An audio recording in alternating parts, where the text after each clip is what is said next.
Good morning all of you. आज हम 12th class mathematics chapter 6 application of derivatives. आज हम एक्सरसाइज 6.2 करेंगे, लेकिन उससे पहले देखिए function increasing and decreasing function. Increasing and decreasing, increasing माना क्या है, जो फंक्शन इंक्रीज होता रहता है, और डिक्रीजिंग में जो डिक्रीज होता रहता है। जैसे मान लीजिए हमारे पास कोई फंक्शन है y = x², ठीक है ना, ये कोई फंक्शन है हमारे पास।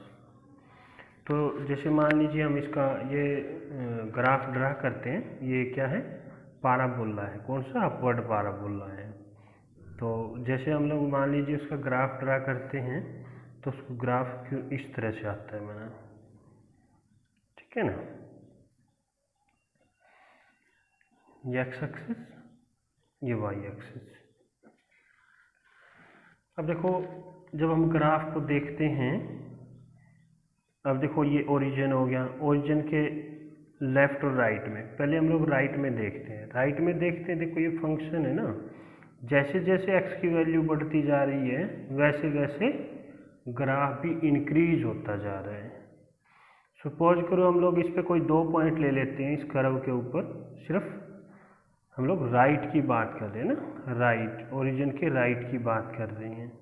तो इस पे मान लीजिए सपोज करो ये x1 है, और सपोज करो ये आपका x2 है। कोई 2 पॉइंट ले लिए हमने, ठीक है ना, ये कोई 2 पॉइंट ले लिए। तो देखो हमने इसमें कोई 2 पॉइंट लिए, जो फंक्शन x1 है उसकी वैल्यू है ना, y एक्सिस पे देखेंगे इसकी वैल्यू और इसकी वैल्यू है ना। y एक्सिस पे ये तो क्या है, f ऑफ x1, ये क्या है, f ऑफ x2, ठीक है ना। तो f ऑफ x1 और ये क्या हो गया, f ऑफ x2। अब f of x1 smaller than f of x2 है ना, तो इसका मतलब क्या हुआ, f of x2 he greater than है। और हमने ली क्या थी कंडीशन कि x1 लेस देन x2 है। अगर ग्राफ की वैल्यू भी यूं की यूं आ जाए, मैंने लेस देन था x1 लेस देन था x2, तो f ऑफ x1 भी less than f of x2। इसका मतलब क्या हो रहा है, फंक्शन इंक्रीजिंग है, function is strictly increasing, strictly increasing. अब स्ट्रिक्टली क्या है वो अभी थोड़ी देर में बताएंगे। स्ट्रिक्टली इंक्रीजिंग फंक्शन है ये, ठीक है।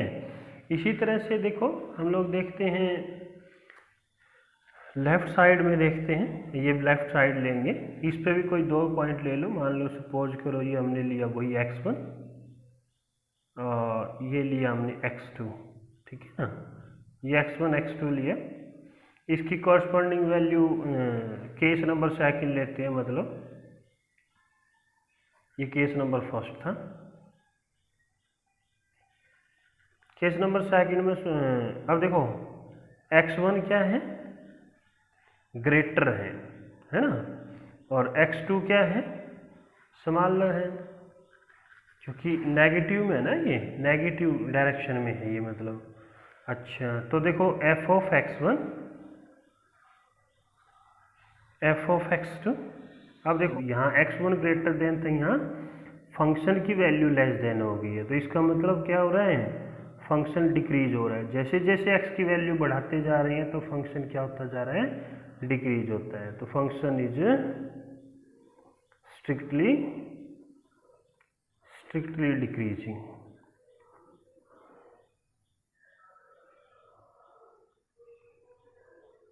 ठीक है ना। अब देखो स्ट्रिक्टली इंक्रीजिंग डिक्रीजिंग को समझने के लिए हम लोग कुछ कंडीशन लेते हैं।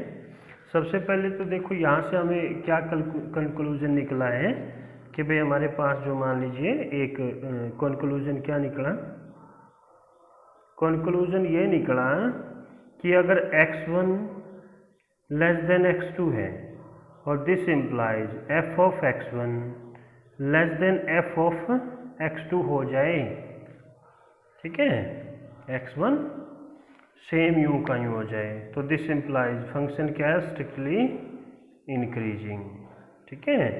अगर ऐसा हो और this implies f of x1 less then f of x2 हो जाए, है ना, यहाँ ध्यान रखना आपने। तो इसका मतलब क्या, फंक्शन क्या स्ट्रिक्टली डिक्रीजिंग है मतलब, ठीक है। अब देखो फंक्शन स्ट्रिक्टली इंक्रीजिंग डिक्रीजिंग को समझने के लिए कुछ ग्राफ बनाते हैं, जैसे इसी टाइप से। जैसे मान लीजिए हमने एक ग्राफ लिया है, ये इस टाइप से लेते हैं मान लीजिए, है ना, ये फर्स्ट है,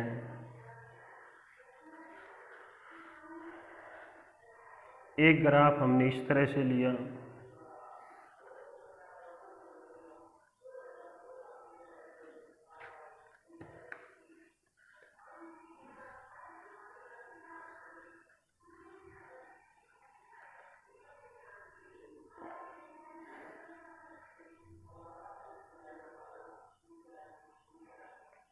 एक ग्राफ हमने कुछ इस तरह से लिया,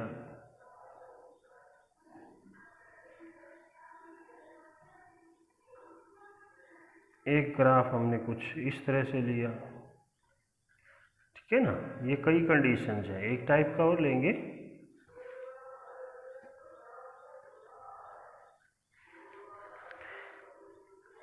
एक यहाँ बना लेते हैं।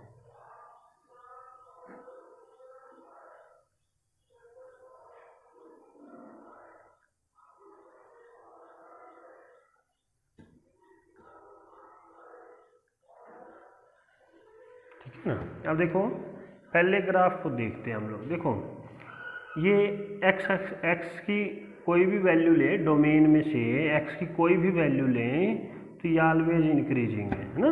जैसे जैसे एक्स को बढ़ाएंगे वाई की वैल्यू वैसे वैसे बढ़ती जाएगी इसकी डोमेन में। तो इसका मतलब इस फंक्शन को बोलेंगे स्ट्रिक्टली इंक्रीजिंग। और इस ग्राफ को जैसे जैसे एक्स बढ़ रहे हैं वाई की वैल्यू, ग्राफ की वैल्यू घटती जा रही है, इसको बोलेंगे स्ट्रिक्टली डिक्रीजिंग। अब देखो सिर्फ कई फंक्शन ऐसे होते हैं इंक्रीज होते हैं, डिक्रीज होते हैं, स्ट्रिक्टली नहीं होते, माना हर टाइम बढ़ते नहीं हैं, कुछ टाइम पे कांस्टेंट हो जाते हैं। जैसे ये देखो, अब जैसे जैसे एक्स की वैल्यू बढ़ाएंगे वाई तो घट रहा है, घटता जा रहा है, यहाँ तक घट गया, लेकिन इंक्रीज नहीं हुआ है किसी भी स्टेज पे। कुछ स्टेज पे वो कांस्टेंट रह गया। जैसे ये स्टेज है, यहाँ पे इस इंटरवल के बीच में कितने भी पॉइंट ले लो, है ना, इस इंटरवल के बीच में कितने भी पॉइंट ले लो, ना ये इंक्रीज करेगा ना डिक्रीज करेगा, ये कांस्टेंट रहेगा। जो वैल्यू यहाँ थी वो वैल्यू यहाँ होगी। तो इसका मतलब क्या हुआ, ये फंक्शन डिक्रीज तो हो रहा है पर स्ट्रिक्टली नहीं है। तो इसलिए इस तरह के फंक्शन को क्या बोलेंगे, डिक्रीजिंग बोलेंगे ना। डिक्रीजिंग माना घट रहा है ना, डिक्रीजिंग।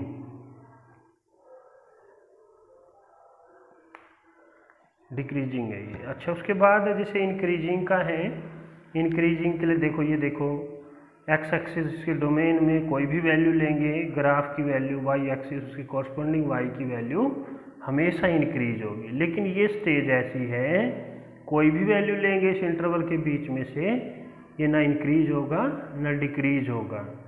तो इसका मतलब क्या हुआ, ये इंक्रीज तो हो रहा है पर स्ट्रिक्टली नहीं हो रहा है। तो इसका मतलब इस फंक्शन को क्या बोलेंगे, इंक्रीजिंग। ठीक है ना, इंक्रीजिंग फंक्शन बोल लेंगे भाई, ठीक है। उसके बाद देखो लास्ट है, ये देखो यहाँ पे ये इसका पीक पॉइंट है, यहाँ पे कोई भी एक पॉइंट होगा, मान लीजिए सी ले लिया। तो इस देखो यहाँ से लेके यहाँ तक ये फंक्शन इंक्रीज होता जा रहा है ना, और इसके बाद क्या हो गया, डिक्रीज भी हो गया।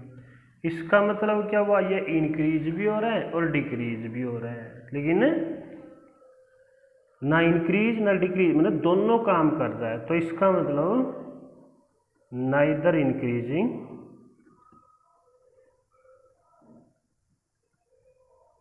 Nor decreasing.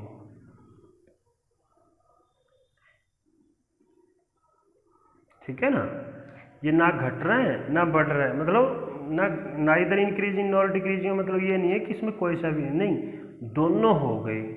ना तो ये कह सकते कि इंक्रीज हुआ, ना अकेला ये कह सकते कि डिक्रीज हुआ, इसने दोनों काम किए, इंक्रीज भी हुआ तो डिक्रीज भी हुआ, इसलिए नाइदर इंक्रीजिंग नॉर डिक्रीजिंग, ठीक है ना।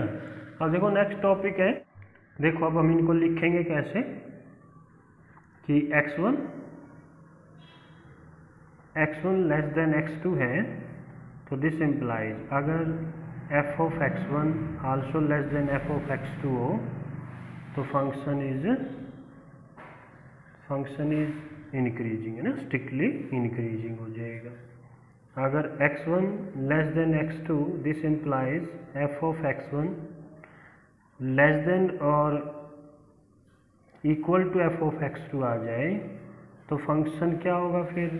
अब देखो फिर सिर्फ इंक्रीजिंग होगा ना, क्योंकि अब इक्वल आ गया ना, हमने ग्राफ में देखा था जब कर्व कांस्टेंट रह जाता है मतलब सेम रहता है तो सिर्फ वो इंक्रीजिंग या डिक्रीजिंग होता है।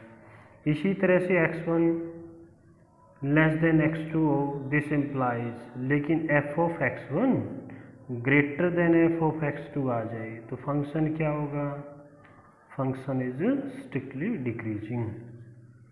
और x1 less than x2, this implies f of x1 greater than और इक्वल टू आ जाए तो फंक्शन क्या होगा, फंक्शन इज सिर्फ डिक्रीजिंग।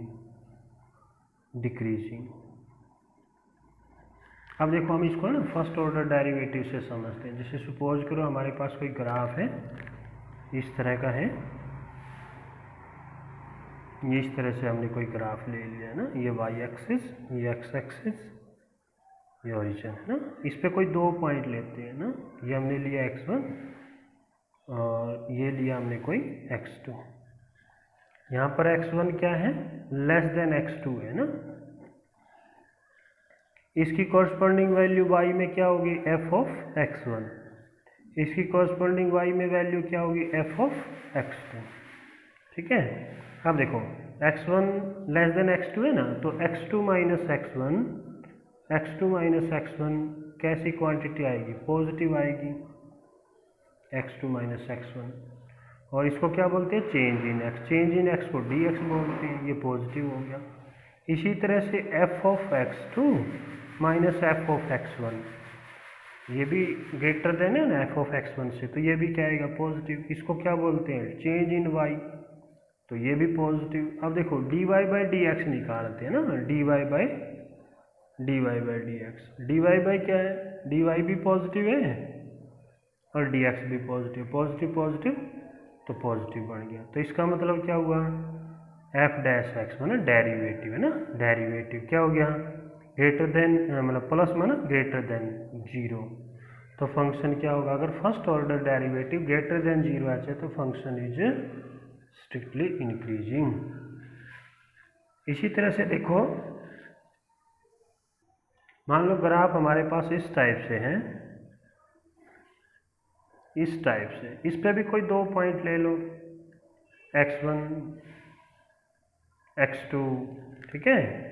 इसकी कॉरस्पॉन्डिंग वैल्यू y में क्या होगी, f ऑफ x2, और इसकी कॉरस्पॉन्डिंग वैल्यू क्या होगी, f ऑफ x1। अब हम लोग उसी टाइप से निकालेंगे x2 माइनस में x1। यहाँ पे देखो इस बात का ध्यान रखना कि जो x1 है वो तो लेस देन x2 ही है ना। अच्छा x2 माइनस x1 क्या बनेगा, फिर पॉजिटिव आएगा, इसको फिर dx बोल लेंगे, ये पॉजिटिव हो गया। दूसरा क्या है, f of x2 minus f of x1, लेकिन अब देखो f ऑफ x2 क्या है, less than f of x1 है, तो ये क्वांटिटी क्या आएगी, नेगेटिव आएगी, और इसको क्या बोल लेंगे, चेंज इन y माना dy, ये नेगेटिव हो गया। तो इसका फर्स्ट ऑर्डर डेरिवेटिव देखते हैं, dy बाई dx, तो dy इसमें क्या है, नेगेटिव है, और dx क्या है, इसमें पॉजिटिव है, नेगेटिव पॉजिटिव नेगेटिव हो गया। तो दिस इम्प्लाइज, इसका मतलब इसका फर्स्ट ऑर्डर डेरिवेटिव क्या हो गया, लेस देन 0 हो गया, और लेस देन 0 हो गया तो फंक्शन क्या हो गया, फंक्शन इज स्ट्रिक्टली डिक्रीजिंग, ठीक है ना, फिर ये स्ट्रिक्टली डिक्रीजिंग हो जाएगा। अब देखो एक्सरसाइज के हम लोग क्वेश्चन करते हैं, जैसे फर्स्ट क्वेश्चन है, क्वेश्चन नंबर फर्स्ट है, हम लोग क्वेश्चन से और क्लियर हो जाएगा। देखो पहले क्वेश्चन में कहता है कि फंक्शन है आपके पास f of x is equal to 3x plus में 17 so that is strictly increasing on R, है ना, सारे रियल नंबर पे स्ट्रिक्टली इंक्रीजिंग है, ये प्रूव करना है। देखो करने को तो हम लोग इसको फर्स्ट ऑर्डर डेरिवेटिव से भी कर सकते हैं, लेकिन कई बार क्वेश्चन आता है विदाउट यूजिंग डेरिवेटिव, तो इसको हम लोग देखो कैसे करेंगे। हम लोग वही लेट कर लेते हैं, late x1 less than x2 है ना, ठीक है। और x1 x2 जो है वो किससे बिलोंग करते हैं, कोई रियल नंबर में, ये रियल नंबर प्रूव करना है ना, कोई भी रियल नंबर में। देखो हम लोग इसको फंक्शन बनाएंगे, तो ये क्या है, 3 से मल्टीप्लाई करो 3x1 लेस देन 3x2, फिर क्या है 17 ऐड कर दो, क्या बना 3x1 प्लस में 17 लेस देन 3x2 प्लस में 17, ये क्या हो गया आपके पास f ऑफ x1, ये क्या हो गया आपके पास f ऑफ x2, ठीक है ना। x1 लेस देन x2 था, f of x1 less then f of x2 ही आ गया, तो इसका मतलब क्या हो गया, फंक्शन इज स्ट्रिक्टली इंक्रीजिंग, ठीक है ना। इस तरह से हम अब प्रूव करेंगे। नेक्स्ट क्वेश्चन जो है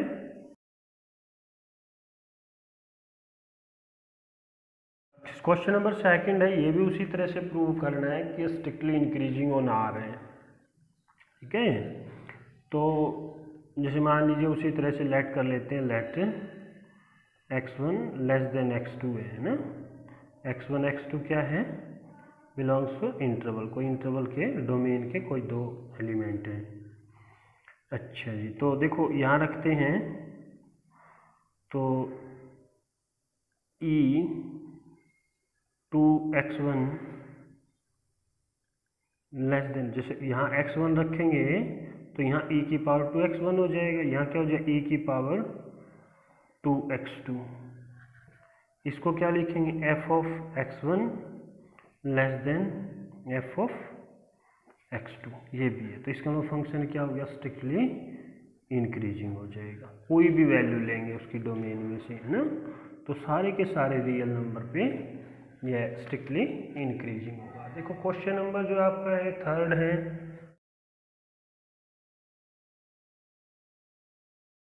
क्वेश्चन नंबर थर्ड में कहता है,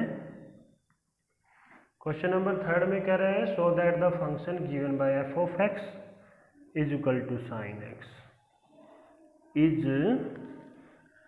स्ट्रिक्टली इंक्रीजिंग ऑन 0 से π/2, दो पार्ट है, स्ट्रिक्टली इंक्रीजिंग के लिए तो पूछ रहे हैं 0 से π/2 ओपन इंटरवल, और सेकंड पार्ट में कह रहा है प्रूव करना है स्ट्रिक्टली डिक्रीजिंग है इन द इंटरवल π/2 से π ओपन इंटरवल, ठीक है, ये प्रूव करना हमने। तो अब देखो इसको हम लोग फर्स्ट ऑर्डर डेरिवेटिव से करेंगे, क्योंकि इसमें तो वैल्यू लेने का f ऑफ x1 x2 तो मतलब हम लोग निकाल नहीं सकेंगे, तो इसलिए क्या करेंगे, इसका डेरिवेटिव का यूज़ करेंगे। अब हम लोग साइन का क्या बना cos x, ठीक है ना।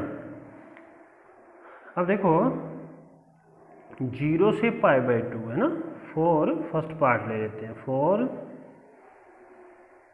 0 से π/2 है ना, x बिलोंग्स टू 0 से π/2, cos x हमेशा cos x 0 फर्स्ट क्वाड्रेंट हो गया, फर्स्ट क्वाड्रेंट में cos और साइन और कोई भी हमेशा ग्रेटर देन 0 होता है, और ये क्या है आपका फर्स्ट ऑर्डर डेरिवेटिव है, तो greater than 0, first order derivative greater than 0 आ गया, तो इसका मतलब क्या हो गया, फंक्शन इज स्ट्रिक्टली इंक्रीजिंग, ठीक है, ऑन 0 से π/2, ठीक है। सेकंड पार्ट है, सेकंड पार्ट में क्या कहता है, फॉर x बिलोंग्स टू π/2 से π, है ना, ओपन इंटरवल। अब देखो इस इंटरवल में cos x कौन सा हो गया, सेकंड क्वाड्रेंट हो गया, सेकंड क्वाड्रेंट में cos क्या होगा, नेगेटिव होता है, नेगेटिव होता है लेस देन 0, ये क्या है आपका डेरिवेटिव f डैश x, अब लेस देन 0 आया मतलब नेगेटिव आया, तो इसका मतलब क्या हो गया, function is strictly decreasing on π/2 से π, है ना, ये हमें प्रूव करना था, ठीक है ना। अब जैसे सी पार्ट और दिया हुआ है इसमें ना, थर्ड पार्ट में ना सी पार्ट और दिया हुआ है इसमें, थर्ड पार्ट और लिख लेते हैं, वो ध्यान नहीं दिया। थर्ड पार्ट में कहता है neither increasing nor decreasing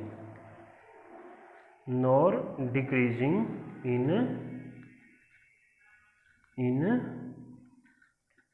0 से पाई। ठीक है ना। अब हमें इसमें ना इंक्रीज और ना डिक्रीज ये प्रूव करना हमने। तो देखो जो फर्स्ट पार्ट में हमने किया, फर्स्ट पार्ट में हमने क्या लिया, 0 से π/2, इस पे क्या है, ये इंक्रीज आया, स्ट्रिक्टली इंक्रीजिंग आया। π/2 से पाई पे क्या है, स्ट्रिक्टली डिक्रीजिंग आया, है ना। तो हमने ऊपर देखा ना फर्स्ट और सेकंड पार्ट में, we see that for the interval belongs to 0 से π/2 function is strictly increasing, and for the interval I से डिनोट करते हैं, belongs to π/2 से pi, function is strictly decreasing. तो इसका मतलब क्या हुआ, hence for the interval I belongs to 0 से pi, function is neither increasing nor decreasing. ठीक है ना, ये हमने